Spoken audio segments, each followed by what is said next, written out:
Welcome to the deep dive. We take a whole stack of articles, research notes, you name it, and we boil it down, extracting the most important bits of knowledge, the key insights, really giving you that shortcut to being genuinely well-informed. Mhm.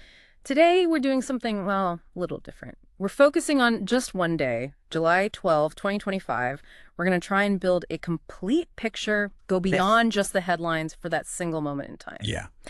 Okay, so let's unpack this snapshot of the world from July 12, 2025. And what's really fascinating when you do this, when you zero in on one day, is you see how much is actually happening all at once globally. Right. We'll be looking at, politics, conflict, economics, science, climate, culture, major stuff in the U.S. and around the world. And you really start to see the connections, the ripples between events that might seem totally separate at first glance. Absolutely. Okay, so let's dive in, maybe start with economics. Because July 12, 2025, that day had a really big economic headline. It certainly did. The U.S. government, under President Trump, announced it was imposing these pretty substantial 3% tariffs on imports from the EU and Mexico starting August 1st. Yep, that was the plan. And the stated reasons were, well, familiar themes, correcting longstanding trade imbalances, national security, stuff he talked about a lot in the 2024 campaign. That's right.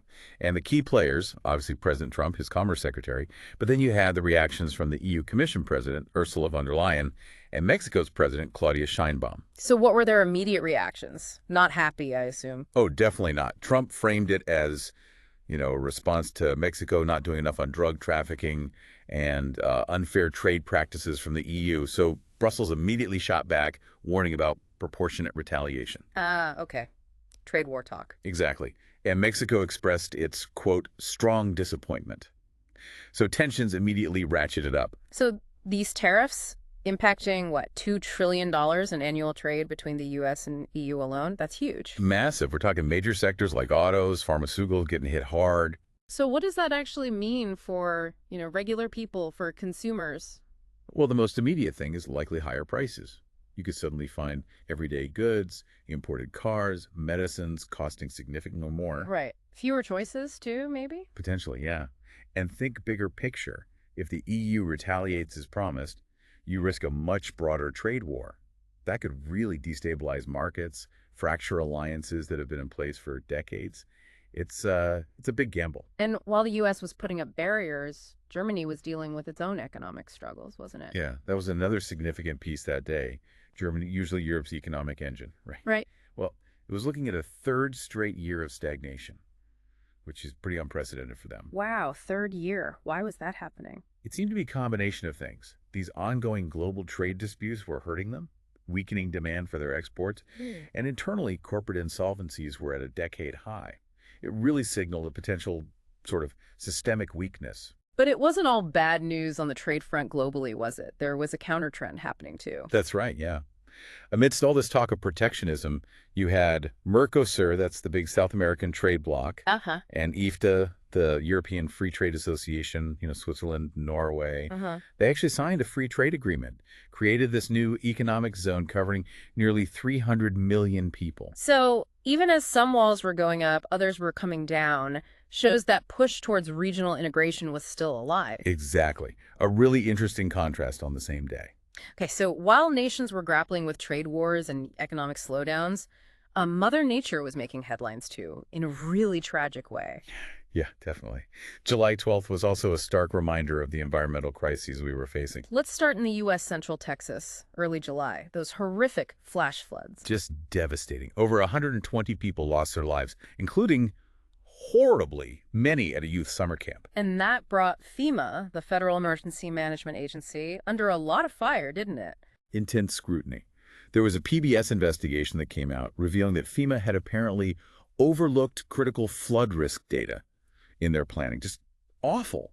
Did the administration respond to that? Well, former President Trump visited the area, praised FEMA's response efforts, but reportedly sidestepped questions about the fatalities and whether warnings were adequate or timely. And there was more controversy swirling around the administration's environmental or perhaps anti-environmental actions then, too. Yeah, it layered on. There was a move to cut a significant number of staff at the State Department, part of restructuring. And, maybe more directly relevant, they halted about $15 million in funding for research into PFAS. Those are the forever chemicals, right? Exactly. the ones that stick around in the environment and have known health risks. So cutting that research, well, it sparked outrage. Victims' families, environmental groups, lawmakers, they were demanding answers, calling for a congressional probe. Meanwhile, across the Atlantic, Europe was facing its own extreme weather. Absolutely sweltering. A severe heat wave gripped much of Europe in July 2025. We saw record-breaking temperatures. And that fueled wildfires. Deadly ones. Spain, Italy, France. Major fires breaking out. And the heat itself was causing health emergencies. You had farmers dying in Spain, heat stroke deaths in Italy, and tragically, a 10-year-old American tourist died from the extreme heat in Paris. Just terrible. It really brings home the human cost of these heat events. It really does. And the UK, they were also in the grip of a heat wave. They were. July 12th marked their third major heat wave of 2025. Temperatures hit 33 Celsius, which is, pretty hot for the UK. But there was something else happening in the UK that day too, wasn't there? A sort of dual crisis. Yeah, that's a good way to put it. While people were dealing with the heat, protests erupted in London. It was against the government's decision to ban or prescribe the Group Palestine Action. Ah, okay. Civil liberties concern. Exactly. Led to clashes, 41 arrests. So you had this environmental stress coinciding with political tension. Really underscored a sense of rising public pressure from different angles. Right. So moving from climate and domestic issues to ongoing global conflicts and political maneuvering, there was a lot happening there on July 12th as well. Always, it seems. Let's start with the Gaza situation. The Gaza Freedom Flotilla, this one called the Handala, was preparing to set sail. Another attempt to challenge the blockade. Yes, the first one since June, actually. Their stated mission was a protest against what they called an illegal blockade. They had about 18 volunteers, onboard medics, lawyers, journalists. That sounds like it would inevitably lead to tensions with Israel. Absolutely. Diplomatic sparks were expected. Israel had already issued warnings that they would intercept the vessel, prevent it from reaching Gaza. And this was happening while the broader conflict in Gaza was still intense? Very much so. Israeli airstrikes and ground operations were reportedly escalating around that time. There were consistent reports of high civilian casualties, and the humanitarian crisis was just deepening. What was the justification given and the international reaction? Well, the Israeli government maintained its actions were necessary to target Hamas infrastructure and capabilities and secure the release of hostages. But international bodies, many observers, were condemning the actions as disproportionate, citing violations of international law. And unfortunately, diplomatic efforts for a new ceasefire just weren't succeeding at that point. Elsewhere, the war in Ukraine was obviously still a major focus. Still ongoing, yes. You had Ukrainian counteroffensives continuing, while Russia was trying to consolidate its hold on occupied territories. Was there a specific event around July 12th? There was. A significant Ukrainian drone strike hit the Ilsky oil refinery. That's in Krasnodar Krai, inside Russia. Reports indicated it caused pretty substantial damage. Striking energy infrastructure like that. Yeah. Big implications, right? Huge. It immediately raises tensions further, adds volatility to energy markets, which affects everyone, and it really highlights how warfare is changing, the increasing role of these unmanned drone systems. And the U.S. and NATO were still involved? Oh, yes. U.S. arms shipments were continuing to flow to Ukraine via NATO allies, signaling that sustained international support was still there. Okay, shifting focus again, South Asia, India, and Pakistan. Tensions were high there, too. Persistently high. Remember, there had been missile strikes exchanged back in May 2025.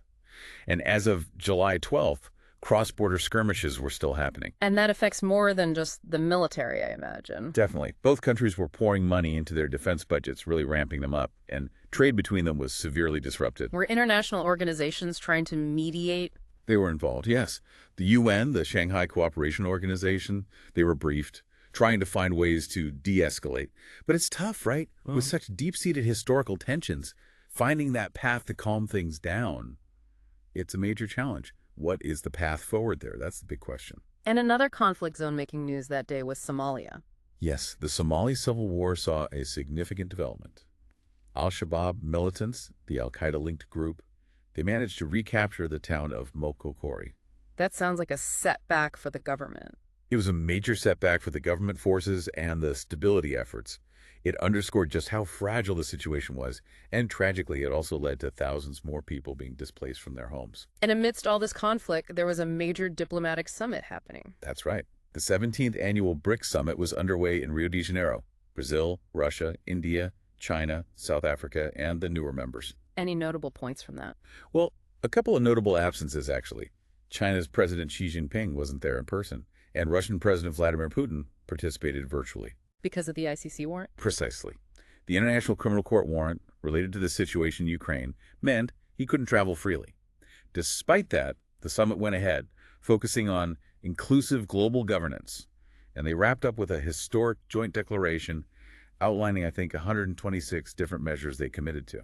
Okay, so beyond the big geopolitical shifts and climate events, July 12th also saw some really significant moves in the business and tech world. Absolutely.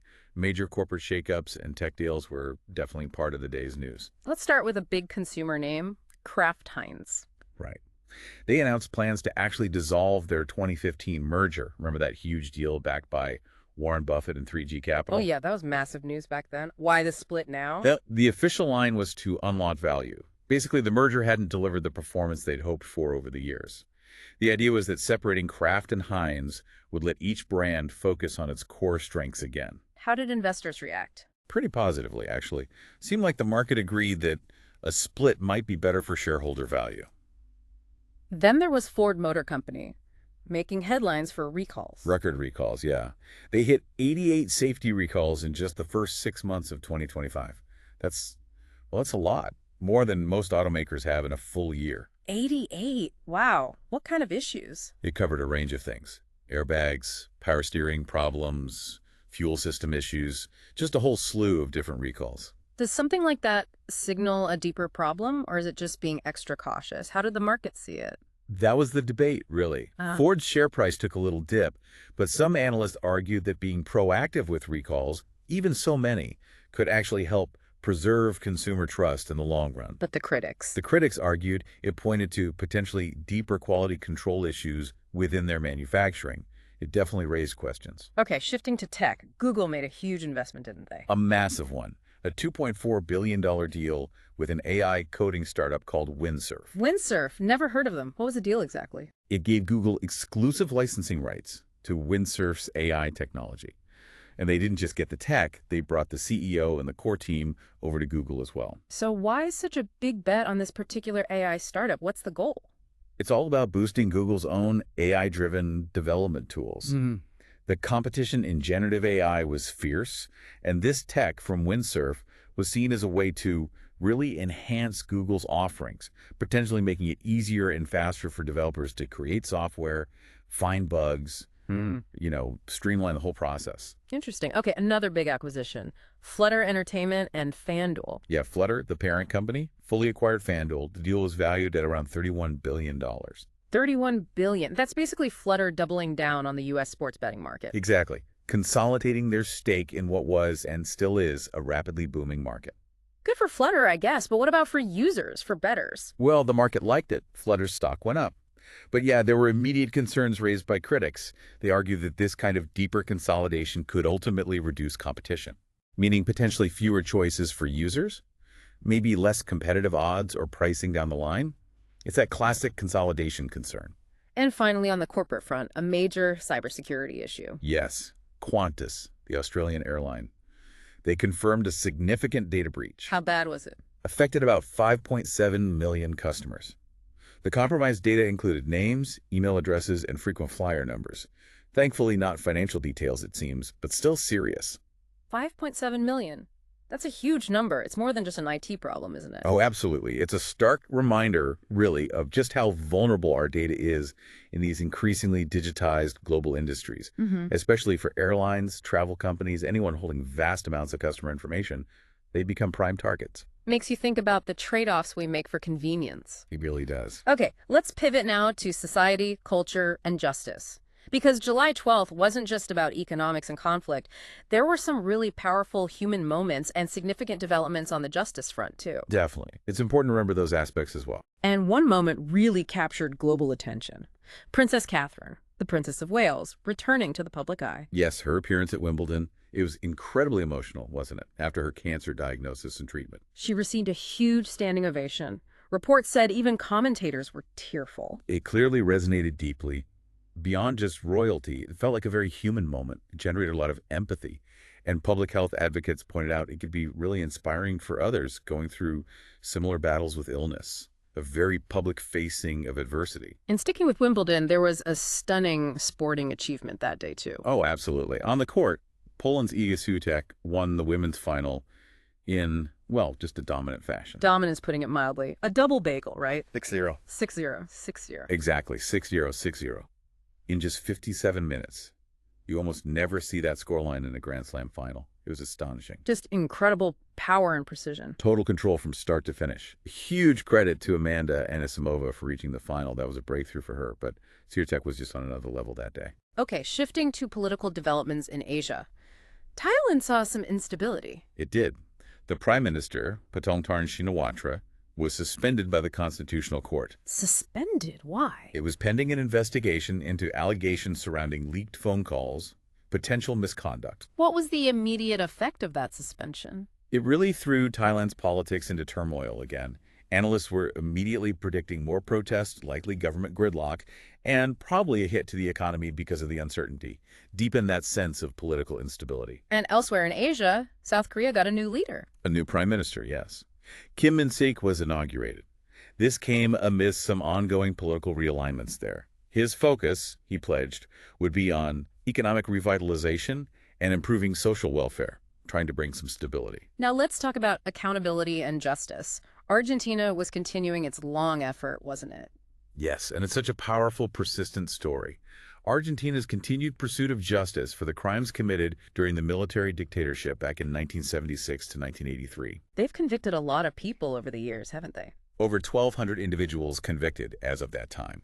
It's really gained Argentina global recognition as a model for transitional justice, showing this incredible long-term commitment to accountability even decades later. And speaking of international justice, the ICC made a significant move regarding Afghanistan. A very significant move. Yeah. The International Criminal Court issued arrest warrants for top Taliban leaders, Hibatullah Akhundzada and Abdul Hakim Haqqani. On what grounds? For alleged crimes against humanity, specifically the persecution of women, girls, and LGBTQ+ individuals in Afghanistan based on gender and sexual orientation. Wow. Issuing warrants for the de facto leaders, that's a major step. It was seen as a landmark move, absolutely. A real test, too, of the international community's willingness and ability to enforce international law and hold powerful figures accountable for human rights abuses. And finally, back in the U.S., there was legislative action, this one big, beautiful bill act. Right. That was passed by the House and then signed into law by President Trump around that time. It was essentially a large package consolidating a whole bunch of different policy measures. Sounds efficient, maybe. Or controversial. Both, really. Supporters argued it was streamlining government, getting things done, delivering on campaign promises. But critics hit back hard, saying it was rushed, lacked proper debate and transparency. Concerns about what was actually in the bill. Exactly. Concerns that controversial provisions might have been slipped in without enough scrutiny. Some parts even faced immediate legal challenges. It really highlighted that ongoing tension in politics between moving quickly and ensuring thorough, transparent legislative process. So when you step back and look at everything that happened just on that one day, July 12, 2025, it's kind of staggering, isn't it? It really is. The sheer volume and diversity of events, you've got these huge economic shifts with tariffs and stagnation, then devastating climate impacts from floods to heat waves. Right. Ongoing wars, diplomatic maneuvering, flotillas, drone strikes. Plus massive corporate deals, tech investments, recalls, data breaches, and then these moments of human resilience, sporting triumph, political shifts, and demands for justice. Yeah, seeing it all laid out like this really grasped the interconnectedness. A trade decision in Washington potentially impacts prices for you in Europe. A conflict in the Middle East affects global diplomacy. Climate change isn't abstract. It's impacting lives directly, everywhere. Each story feels distinct, but they're all threads in this larger global tapestry, aren't they? That's a great way to put it. And if you connect it all to the bigger picture, it just highlights this constant state of flux we live in. The complex ways these different forces, economic, political, environmental, social, interact and shape our world day by day. It's never static. It definitely makes you think. So here's a final thought for you, our listener, to mull over. In a world that's clearly moving this fast, based on this snapshot from July 12, 2025, where do you see the most significant shifts, the biggest waves, happening in the months that followed? What connections did you spot? Good question to ponder. Thank you for joining us for this deep dive into a single day in our recent past.